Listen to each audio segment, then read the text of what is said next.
Le Congolais sera à Doha, au Qatar, où le lieu semble réussir à planifier le retour de la paix dans la partie est de la République démocratique du Congo, agressée par le Rwanda voisin. Si la première fois, cette partie Arabes Unis avait réussi et surpris l'opinion avec la réussite d'organiser une rencontre entre le Congolais Félix Antoine Tshisekedi et le Rwandais Paul Kagame. La deuxième fois aurait été plus ou moins annoncée par des sources généralement bien informées pour attester que ces deuxième round va reparler de la paix dans l'est du Congo, Kinshasa et l'ensemble de la sous-région des Grands Lacs. Il faut rappeler que le président de la RDC, Félix Antoine Tshisekedi, a plusieurs fois redit sa volonté d'œuvrer pour le retour d'une paix véritable sur toute l'étendue de la République démocratique du Congo.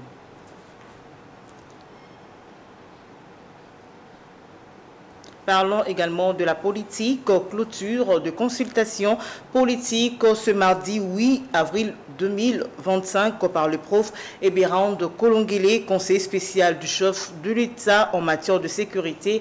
Au terme de ces consultations, plusieurs personnalités ont été reçues, parmi lesquelles figure son éminence Samuel Massambokidi, représentant légal et chef spirituel et guide suprême de RCK. Africa Mujinga nous en dit plus.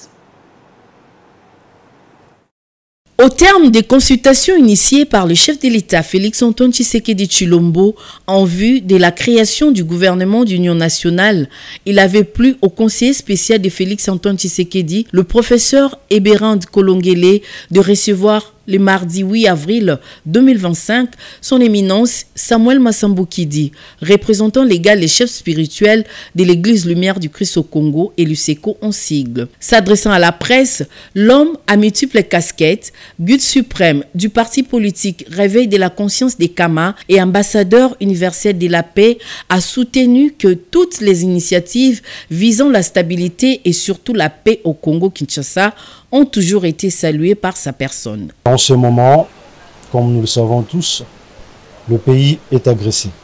Notre pays est attaqué. Le pays est en guerre. Et en tant que leader spirituel Congo, nous ne pouvons pas croiser les bras et observer de loin ce qui se passe. Les Congolais qui meurent du 1er au 30 tous les jours, du matin au soir. Et nous pensons qu'il est grand temps pour nous, Congolais, de prendre conscience. Parce que ce qui nous arrive aujourd'hui, si les Congolais ne s'élèvent pas comme un seul homme, si les Congolais ne se mettent pas ensemble pour lutter contre l'ennemi, cette barbarie risquerait de continuer de génération en génération. Il est grand temps que les Congolais puissent s'élever comme un seul homme. Qu'on puisse mettre de côté nos divergences, nos appartenances ethniques et religieuses, que nous puissions consolider la paix.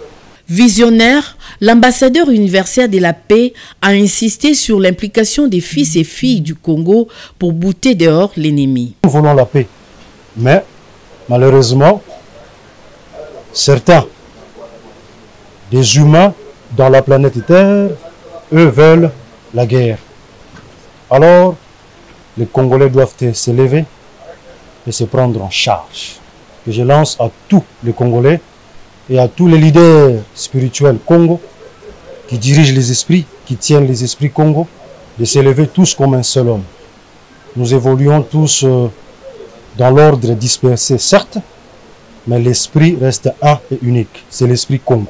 Oui à l'unité, oui à la protection de l'intégrité territoriale de la RDC et non à l'occupation étrangère. Dixit, les détenteurs de 3 pouvoirs, à savoir spirituel, religieux et politique. En justice, Marcel Malanga, Benjamin Zalman et Taylor, 3 CG américains autrefois condamnés à mort par la haute cour militaire de Kinshasa, Gombe, pour coup d'état monté et manqué du 19 mai 2024 après avoir bénéficié de la grâce présidentielle qui avait procédé à la commutation de leur peine à la servitude au pénal à perpétuité, soit la prison à vie, se sont envolés mercredi pour leur pays en vue de purger leur peine. Cette déclaration a été faite par Tina Salama, porte-parole du président de la République, Félix Antoine Tshisekedi. Tshisekedi Tshilombo, les condamnés précités font partie du mouvement New Ayo de Christian Malanga, décédé au moment de fait. Et à l'Assemblée nationale, suite aux dégâts causés par crue au niveau de la rivière Ndjili, les élus députés nationaux ont tenu une réunion autour du président de l'Assemblée nationale, Vital Kamerhe, pour évaluer la situation, mais voir comment agir pour pousser les gouvernements à apporter des solutions urgentes, durables aux victimes. Suivez.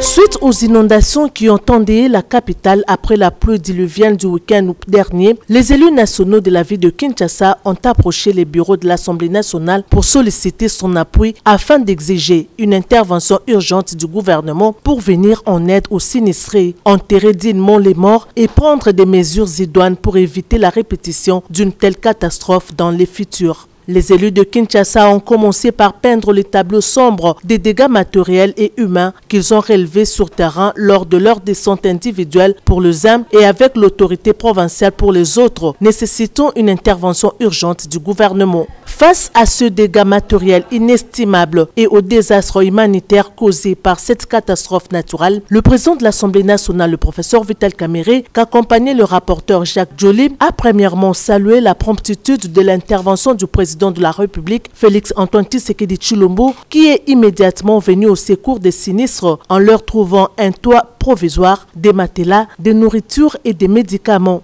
Il a par ailleurs suggéré que dans les plus brefs délais, le gouvernement puisse mettre en place un plan d'intervention humanitaire à court terme pour apporter une assistance adéquate aux sinistrés logés dans des abris de secours mis en place par le gouvernement et ceux encore restés dans les zones à risque. Il a insisté sur la prise des mesures facilitant une bonne hygiène, une alimentation saine et convenable, ainsi que des dortoirs et des sanitaires appropriés respectant l'intimité des hommes et des femmes. Il a rappelé que la représentation nationale avait déjà prévenu cette catastrophe et présenté quelques pistes de solutions à travers le rapport de la commission ad hoc sur l'insalubrité, les constructions anarchiques et les embouteillages dans la ville de Kinshasa. Les élus de Kinshasa ont été satisfaits de l'attention particulière accordée par les bureaux à ce désastre qui a endeuillé les Kinois. Ils se sont dit satisfaits d'obtenir gain de cause du président de l'Assemblée nationale et ont appelé les Kinois au calme car leurs doléances seront transmises incessamment au gouvernement. Après avoir écouté attentivement les interventions des élus nationaux de Kinshasa, le speaker de la Chambre basse du Parlement, le professeur Vital Kamerhe, a profité de cette réunion pour annoncer aux élus nationaux en général la convocation devant la plénière le mercredi 16 avril 2025 de la première ministre Judith Suminwa Tuluka et de tous les ministres sectoriels ainsi que celui des Finances et le ministre d'État au budget afin de répondre aux préoccupations de la représentation du peuple sur la mise en œuvre des mesures préventives et l'intervention humanitaire du gouvernement face à cette catastrophe naturelle dont on pouvait éviter les dégâts.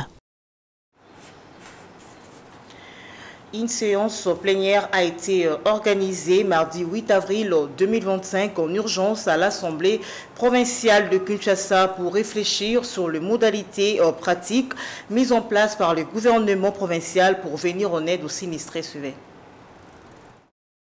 Cette plénière convoquée en urgence par les speakers de l'Assemblée provinciale de Kinshasa, mardi 8 avril 2025, est relative aux inondations survenues dernièrement à Kinshasa dans sa partie est, suite aux pluies diluviennes qui se sont abattues la nuit du 4 au 5 avril, lesquelles ont causé de pertes en vie humaine et des dégâts matériels importants. Face à cette situation, l'Assemblée provinciale de Kinshasa a décidé de la mise en place d'une commission d'enquête ayant comme mission de s'imprégner de mesures d'encadrement et d'assistance mises en place par le gouvernement provincial pendant et après les sinistres, notamment en matière de prévention, de secours d'urgence, de soutien aux populations victimes.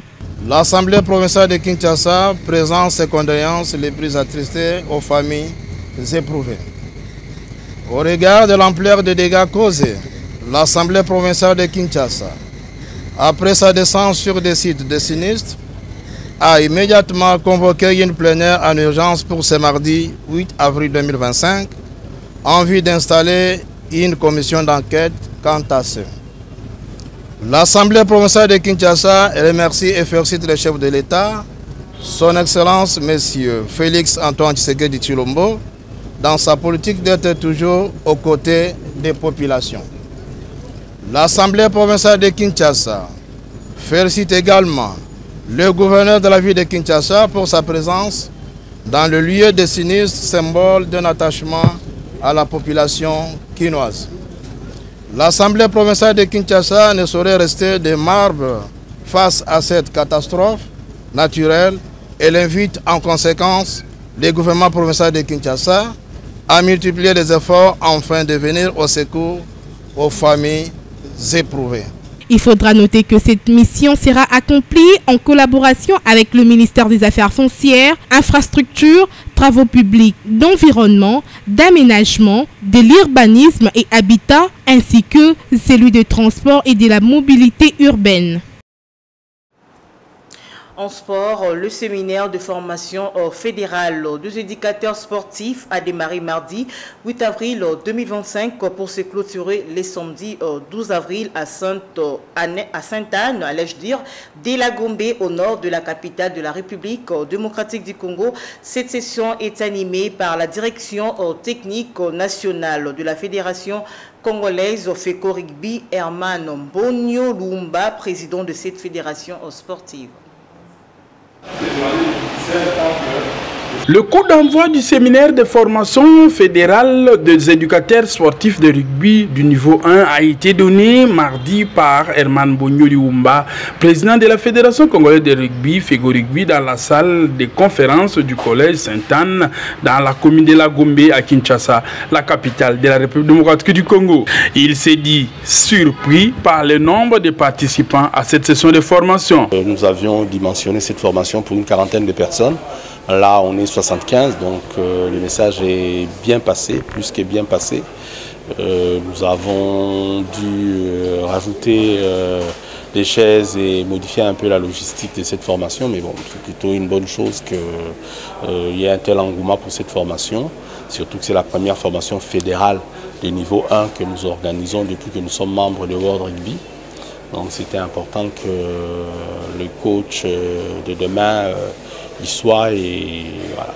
Les patrons de la Fédération congolaise de rugby estiment que l'objectif est d'introduire cette discipline dans les milieux scolaires. En fait, la génération que nous avons ici, c'est la génération de futurs coachs qui vont être le bras armé de la Fédération dans le cadre du programme que nous initions, qui est un programme qui va consister à intervenir surtout dans des écoles et dans des entités comme le camp Kokolo, le camp Tchatchi et tout ça. Donc il était important que tous les éducateurs soient sensibilisés et comme ils sont nombreux, ça nous permettra aussi de toucher plus d'enfants. En ajoutant que la fédération ne va pas oublier d'autres provinces. Encore que dans ces séminaires, nous avons des représentants du Nord Ubangi, du Kasaï occidental, du Haut-Katanga. Donc on a déjà quelques représentants de province, la province du Kwilu. Donc voilà, les provinces sont quand même représentées, mais c'est vrai que nous avons une forte demande de nos ligues en province pour externaliser cette formation. Il faut commencer quelque part. Kinshasa reste le siège des institutions. Donc on commence par Kinshasa, tout seigneur, tout honneur. Mais évidemment, avec le succès de cette session, nous pensons que la direction technique nationale va nous proposer très rapidement un schéma pour pouvoir s'étendre en province. Pour rappel, la Fédération congolaise de rugby organise la formation des éducateurs sportifs du 8 au 12 avril 2025. Les participants ont profité de l'occasion pour souhaiter un heureux anniversaire au président de la Fédération congolaise de rugby, Herman Mbonyo Lumba.